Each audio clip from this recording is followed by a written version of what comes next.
You know, things have honestly gotten better since we last spoke. Because since then I've read The Strange Thing We Become by LaRocca.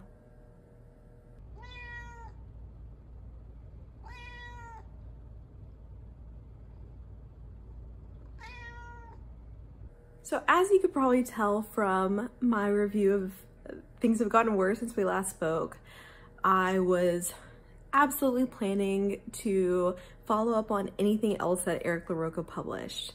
I loved Things Have Gotten Worse Since We Last Spoke, and I think that because everyone, maybe not everyone, but because so many people love that book, there's a lot of expectations for what's going to be released after something that's so hyped. And especially whenever you hear the next thing that's being released is a short story collection. And I don't know about you, but I have not had the best track record with short story collections. That I've heard this from other people too, that they're not usually consistent throughout, and that there will be like some great stories and some that are like feel like filler stories. And I am so thrilled to tell y'all this is the one. For me, this was the one. I've not had the best track record with short story collections. And I don't think that I've really read too many horror short story collections. I've read horror anthologies, but not like a full collection from someone. And this one was so delightful. And it had so many of the things that I feel like are missing from short story collections. And some of those things are that it has unifying themes. One of those things is that it has almost like an invocation to the collection. Another one is the pacing and like the changes in tone throughout the collection. I think too, one of the things that makes short story collections for me hard to read is I usually hate the first 10% of any book, because all you're doing during that time is learning about the characters and learning about the setting. And when you have a short story collection, that's basically it, you know? That's like, you're only reading like the first 10% or less than 10% of any book. And for me, there was no time at all. There was immediate characterization on every single story. I was immediately sucked into the setting of every single story, and there was no tediousness to getting into it. And I was kind of like surprised by like how much I could love any short story collection. But definitely something that I feel like is done very well in this is like, if you're a person who thinks I don't usually like short story collections, I would still say try this one out, because I'm not usually a short story collection person either. And this one eliminated all of the issues that I have with them typically. But let's not get ahead of ourselves. Let me introduce this collection to you. So thank you so much to LaRocca for sending a copy of this my way, because I loved it. I loved it. This was another 5-star read for me from LaRocca, who is now a favorite author of mine, and I will definitely be looking to read anything that he writes. So any further thoughts in this review are not things that I've heard from the author about intention behind the collection, but just what I as a reader got from it.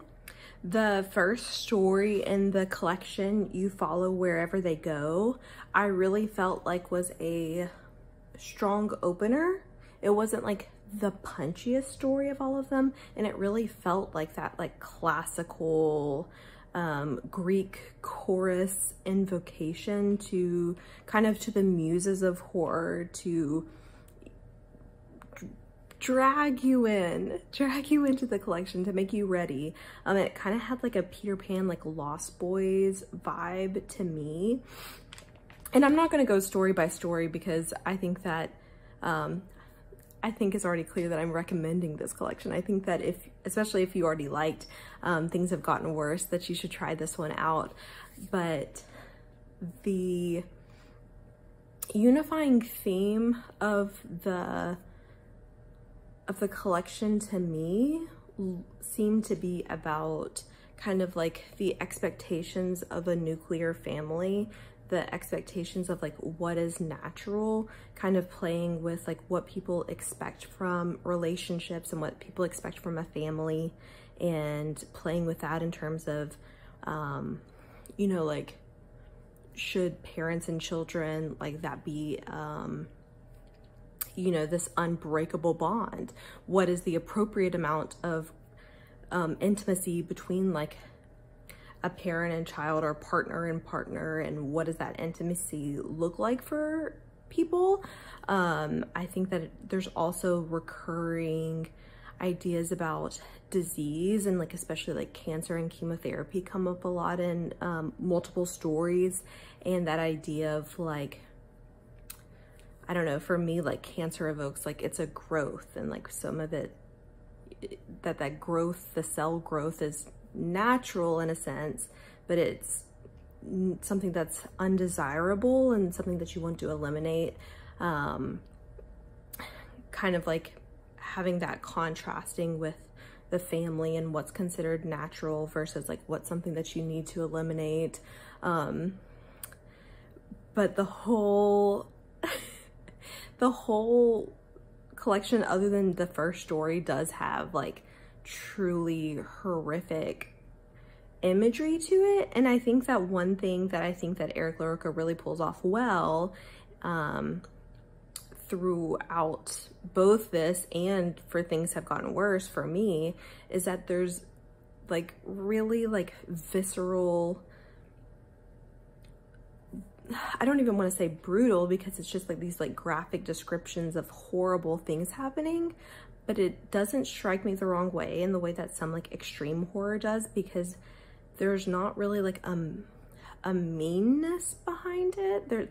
There's not like a revelry and having these characters feel pain. It's just something that's like feels like it's being accurately written about, if that makes sense. That you'd see like horrible things happening to people's bodies, between partners, in terms of like what's being asked of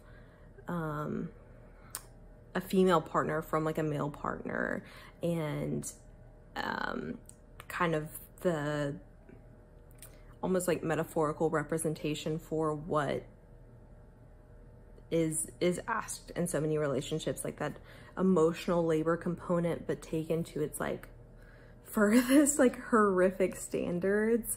And there's just so much to grapple with here, and honestly the pacing of it was so good for me that there was never a story that I thought like went on too long or that didn't give me enough, that I felt like they all give me a really strong impression. Like I was saying, maybe like the first story feels almost like an invocation rather than a full short story on its own, but that really worked for me to feel like it was a collection, and like this was, that the stories that were being told were put in this collection for a reason that served a greater purpose as like a greater whole, rather than being like, you know, I slapped these out and I just had to like had to put them together in order to have something to sell, which I feel like is like kind of the feeling I get from a lot of disjointed short story collections.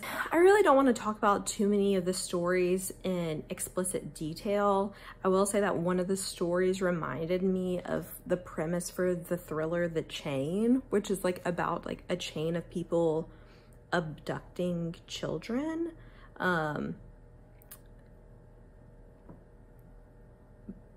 it did it a lot better in my opinion. So like if you were really sold on the premise of The Chain, but were disappointed with like the resolution of the story, this might be the thing that you need to pick up, because I feel like I just feel like it told it more compellingly, that there was more stakes, and it felt a little bit more believable in its grotesqueness. Some of the stories have to do with like the grotesqueness of domesticity. And like, I feel like that's something that's played with as well, as like the idea of the domestic, and just like what we accept as normal is kind of like gross, and kind of like the sayings that we have, like, you know, looking at a brand new baby, new to the world, and being like, oh, you have his eyes, you have her hair.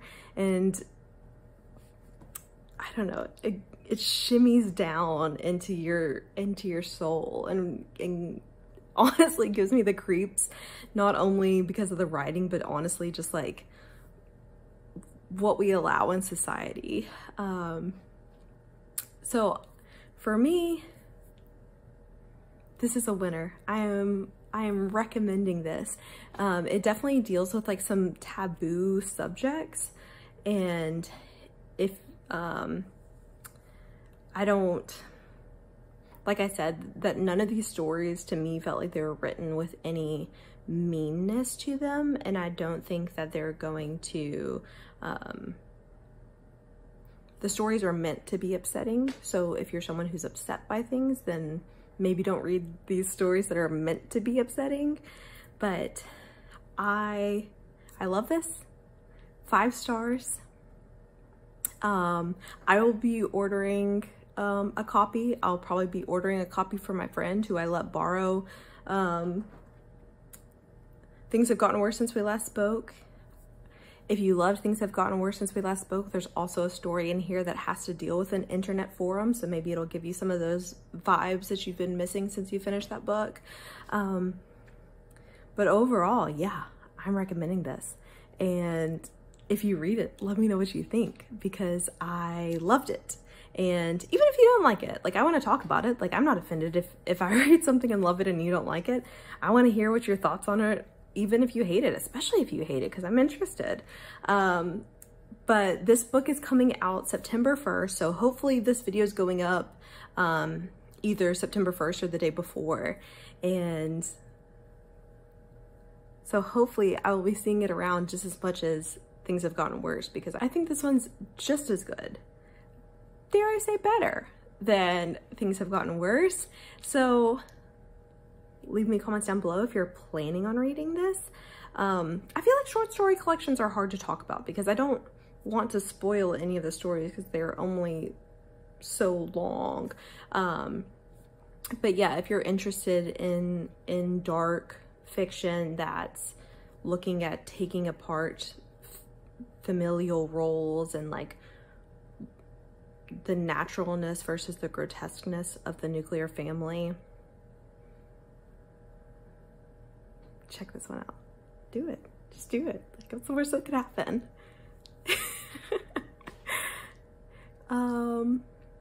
If you liked this video, like, comment, subscribe, whatever, just read.